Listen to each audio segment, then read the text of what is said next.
Jésus et ses disciples entrèrent à Capharnaüm. Aussitôt, le jour du Shabbat, il se rendit à la synagogue, et là, il enseignait. On était frappé par son enseignement, car il enseignait en homme qui a autorité, non pas comme les scribes. Or, il y avait dans la synagogue un homme tourmenté par un esprit impur qui se mit à crier. « Que nous veux-tu, Jésus de Nazareth? Es-tu venu pour nous perdre? Je sais qui tu es le Saint de Dieu. » Jésus l'interpella vivement. « Tais-toi, sors de cet homme. » L'esprit impur le fit entrer en convulsion, puis, poussant un grand cri, sortit de lui. Ils furent tous frappés de stupeur et se demandaient entre eux qu'est-ce que cela veut dire. Voilà un enseignement nouveau donné avec autorité. Il commande même aux esprits impurs et ils lui obéissent. Sa renommée se répandit aussitôt partout dans la région de la Galilée. Évangile selon saint Marc, chapitre 1, 21-28.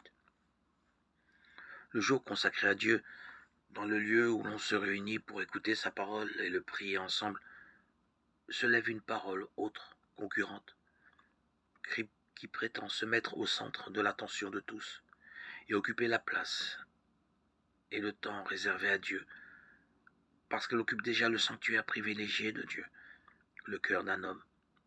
Le cœur de l'homme est l'enjeu d'une lutte entre, d'un côté, des voix qui prétendent savoir et publier la vérité définitive, et de l'autre, celles qui offrent de croire pour connaître au-delà de toute maîtrise.